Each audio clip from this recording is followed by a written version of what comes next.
Hello and welcome. Today I'm making coconut chutney but fried, like you can make coconut chutney and then dry roast it, and it stays for a longer period of time, and I like it. It's tastier.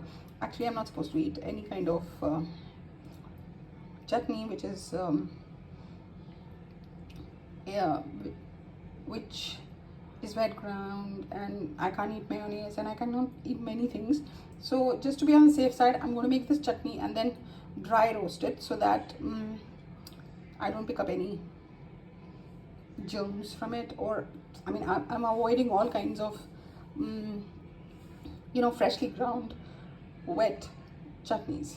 So just to be on the safe side, because my immunity is lower than it ever was. Therefore, this I've taken one whole coconut, and this is tamarind and one small onion.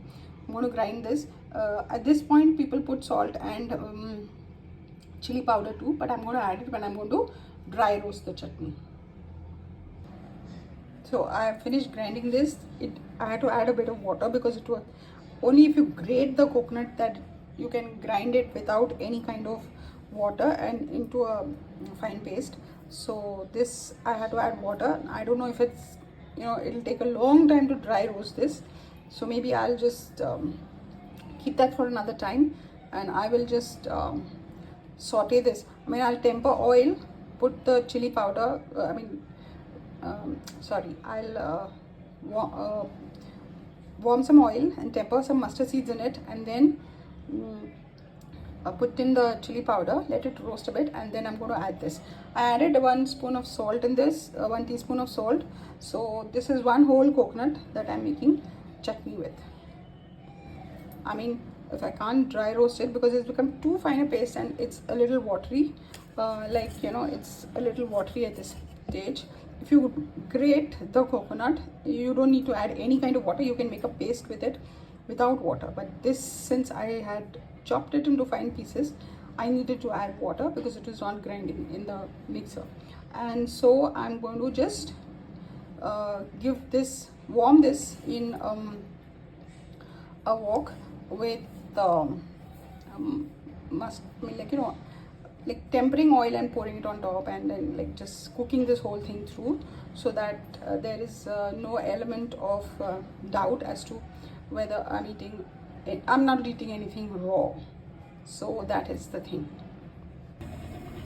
So today I have used sesame seed oil. I have tempered the seeds and then I poured in the oil, and now I'm going to add the chili powder, saute it a little, and then add the coconut paste. So this is the chutney. You have to cook this on very low flame because it's not supposed to boil over. And this is, I washed and added in some curry leaves, and I'll be just cooking this for some more time, and then I'll be switching it off. So this is chutney, which is fully cooked and which has no raw element in it. So this is coconut chutney today. So this is appam batter, or rice hoppers batter, to go with the chutney I made. And this is I put it in the fridge because we have October heat going on here, and it becomes a little too it could fall out of the pan. So I have to make this a little loose because this becomes really very thick. You can always do that with opera batter.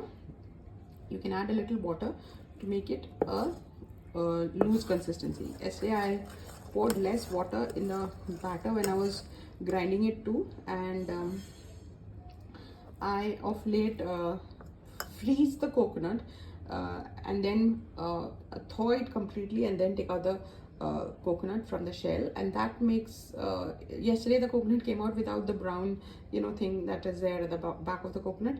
So it was a pure white coconut, and therefore the batter is it's got no elements of brown in it, and it's pure white. So now I'm going to make it. I've taken some til oil meaning sesame seed oil, and I'm going to make it in this iron griddle. So this, I have to make it a little loose because it's really thick, and appam batter is supposed to be loose. And this batter is nothing but rice, coconut, yeast, salt, and a bit of cooked rice for the crisping of the, for it to become brown. For the appam to become brown, you have to add a little bit of cooked rice, just a handful, so that and it also makes the appam or the oppas softer. So first one I flipped just to show you how brown and crisp it gets. The rest I'm going to cook it in in steam. I make this like a pancake, but it's not supposed to be made in like a pancake. It's supposed to be made in a small little iron wok, so that it has crisp edges and a plump, soft, spongy middle. But I like it in this pancake style or dosha style. So here's the first one. So this is the second one I've poured in, and you can see the bubbles are beginning to form. You don't need to put a lot of oil, just wipe the pan with some tissue soaked in oil or cloth soaked in oil. And as I said, I'm using sesame seed oil, and now I'm going to put a lid on this, and it will cook under steam, and then I'll be removing it from the fire. So this is the batter, and it's very the aroma of coconut and rice and yeast is brilliant. So this is a fully done appam.